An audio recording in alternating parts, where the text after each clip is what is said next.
I'm here with Amir Mansour, who fights Gerald Washington on October the 13th. We're less than a week away now. How do you feel? Feel good, man. Feel good. Great training camp, you know what I mean? Did everything I was supposed to do. Have a great, game plan. Stick to it. He's not going to last. Yeah, he's 6'6", so I assume you've been sparring with some pretty tall guys. Yeah, I don't have no problem with tall people, man. I've been fighting taller guys all my life, man, so that's nothing. He doesn't have as much experience as you. I know he's, kind of the favorite going into this bout, but do you see anybody on his resume that would, give you, kind of any concern? No, not at all. And I don't think he's the favorite either with people that knows boxing, you know what I'm saying? He has a stronger promoter, you know what I'm saying?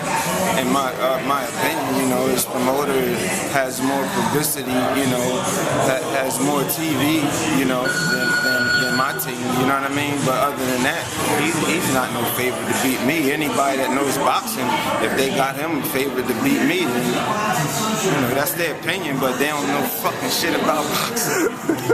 All right. Well, I have to agree with you there. I think that the best guy he fought was Nagy Aguilera, and he didn't look so hot. And Nagy won that fight, man. We know Nagy won that fight, you know what I'm saying? And let me put on record, I'm getting with a lot of professional fighters. We're going to start wearing the emblem on our trunks, Judges Be Fair, and I'll be one of the first guys to do that. Tired of these bad decisions, and we're looking for the commissioners to step in and start evaluating these judges with these crazy decisions. We're going to start, asking promoters to start screening their judges, better. The commission to start screening these judges, better than they are. I mean, it's really ridiculous, man. I've been in camp for several weeks. My opponent been in camp for several weeks. We get in the ring and we clash. There's no reason in this world, man, where the guy that should have won ends up the loser simply because he's fighting up north instead of down south, or because his promoter is green and this one has a blue promoter, or a red promoter or a green promoter. This is just ridiculous, man, and it's been going on long enough that the only victims, as a result of these decisions is us fighters. And if we don't speak up for ourselves, obviously nobody else is. You know what I'm saying? So I'm going to start getting together some fighters, man, and we're going to really start going at these judges, these individual judges that keep coming up with these ridiculous decisions. Prime example, the last crazy decision I saw was the last fight that Cassie had against Brazil. Right. Okay, you have all the guys at ringside. You have the ringside scorer having the fight for Cassie. And then you have one judge who scores the fight and doesn't give Cassie one round. Now you got professional fighters watching this fight. You got seasoned commentators watching this fight. And you have learned and experienced ringside scorer watching this fight. And all these people have the guy winning and you don't give the guy one round out of 10. This is the type of judge that needs to be screened. This is the type of judge that needs to be evaluated. Not saying that he's crooked or he's a bad person. He just don't know what the hell he's doing, and he needs to meet a certain criteria before he could get in front of a fight and score and judge it. They have to start evaluating these people. We're working too hard, man. We're dedicating and sacrificing too much of our lives to get in the ring and have someone like that score a fight that really don't know what they're doing. This is our life. These people are scoring and judging these fights as a part-time job. This isn't something that they've made a career out of. This is our career. This is how we feed our family. And there's no way in the world that this is continue to be accepted, on a worldly basis in the sport of boxing, man. There's just no way.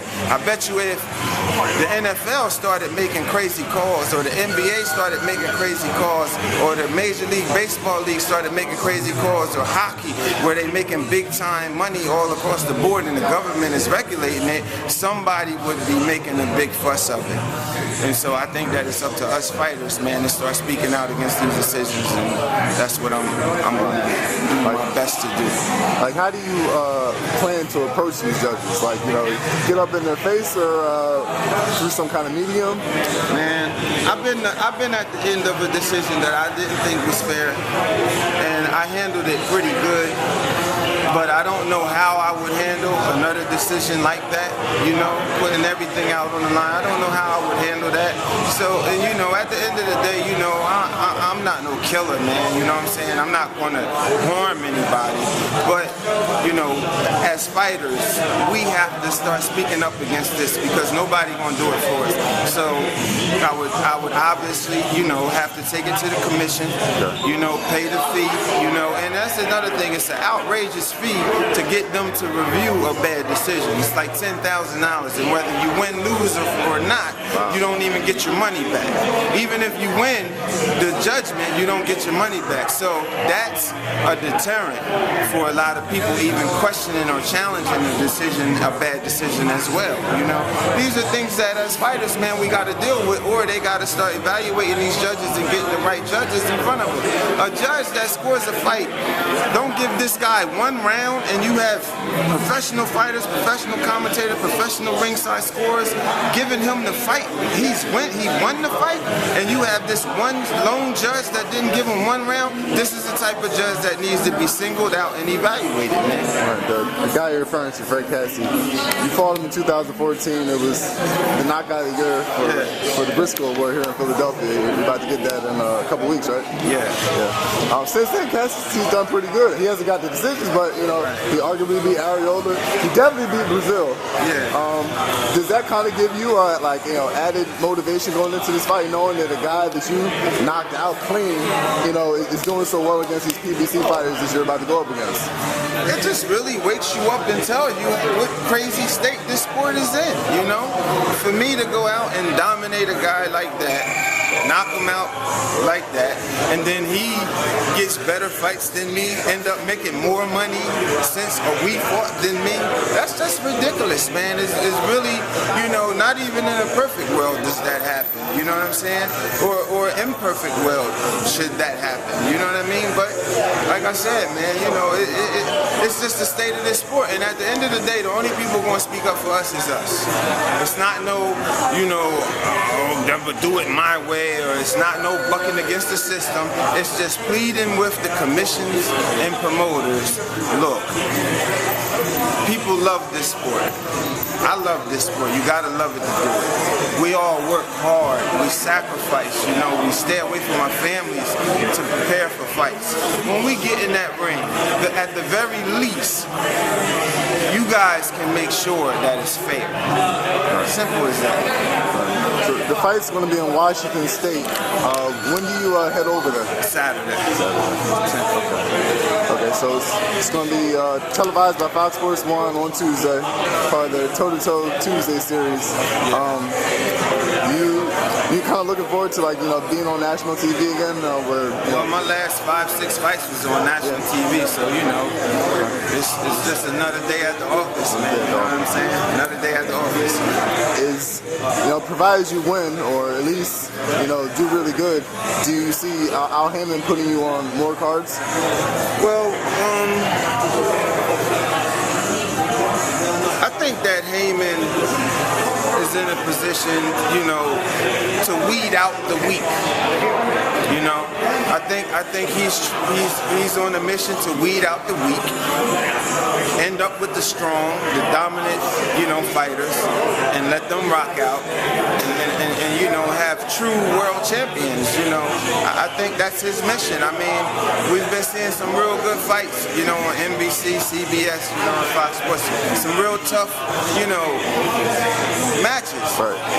And so I hope that those are his genuine intentions, man. It's just to weed out the weak, not, you know, have bad decisions, man, like we saw against Cassie in Brazil, you know what I'm saying? Not weed out the weak that way, you know, but weed out the weak by putting, you know, good fighters against good fighters and let the best man win. Your last fight with Joey DeWaco, going in, nearly everybody expected a knockout to happen. Went to a decision. Do you see a decision in this fight? No, I don't see no decision. I don't see it going the distance, man. I really don't. You know what I mean? I really don't.